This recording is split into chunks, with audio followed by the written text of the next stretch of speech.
Hello, and welcome to another episode of Reasonably Catholic, where we answer your questions about the Catholic faith. So, let's see what we have for us today.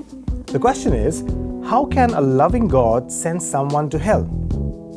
Yep, hell, hell, hell. What the hell? Why the hell? Who the hell? How the hell? Hell no and hell yeah, etc., etc. It did not take much for hell to become a part of our daily vocabulary, right? But before getting to this question, we have to go through something else first. We have to take a look at what hell is and what it is not. As always, first, I would like to clear all doubts about hell and what it is not. The very first image that would come to our mind when I talk about hell would be a dark, secluded place covered from all sides with flames, demonic figures in action poking people with pitchforks. The air is filled with screams of people who are being tortured and are in great agony. This and all similar images that you would have in your mind are a result of images and works of art portraying what hell looks like. But today, I want to tell you that this is not completely true.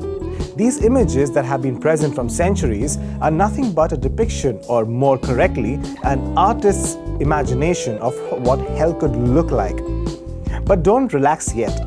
Just because I said these are depictions of an artist's imagination doesn't follow that they are untrue.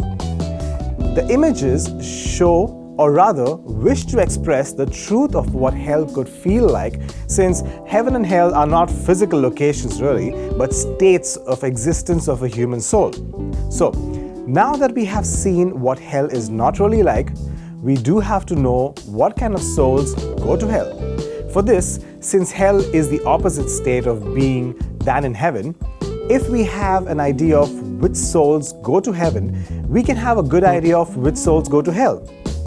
The souls of the persons who have died on earth in the friendship and grace of God will be able to get to heaven.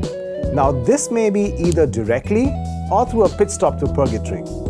Hence, the souls of the persons who have freely and definitively separated themselves from the love of God, who is, by the way, the source of all joy, are the ones that end up in hell. It may seem pretty cruel of God to send someone to hell if He's supposed to be infinitely loving, right?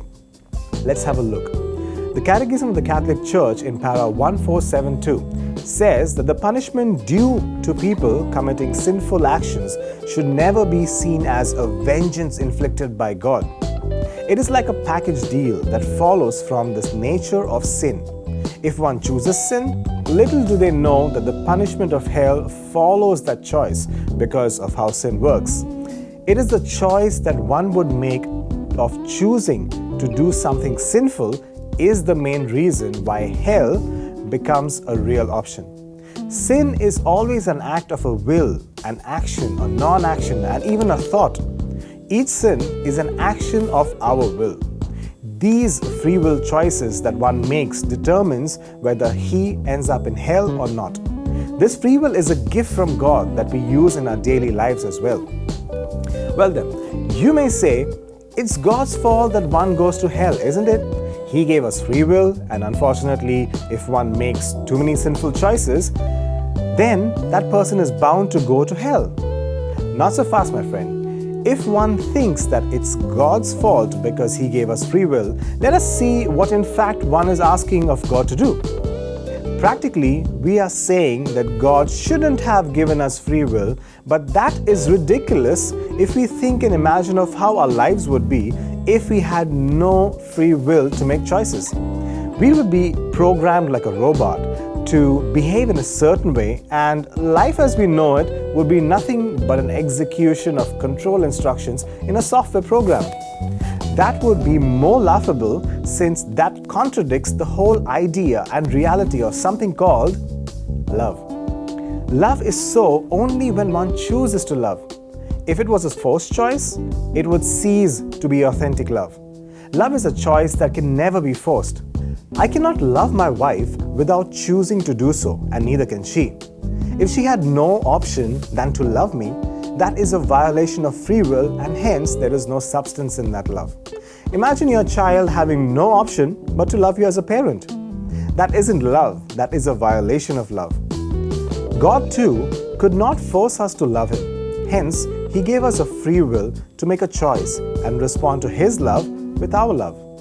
And those who choose not to love Him back, or rather completely reject His love, do so by sinning against Him, and do so till the end without ever repenting and accepting His love. In reality, they have chosen hell.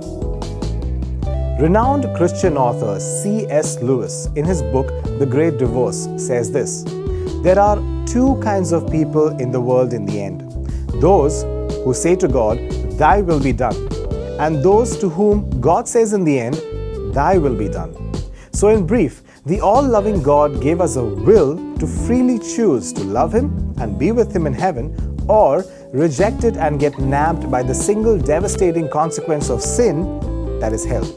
That's all we have for you today in this episode of Reasonably Catholic.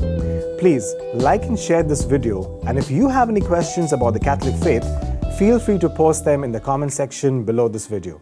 Until the next episode of Reasonably Catholic, stay blessed.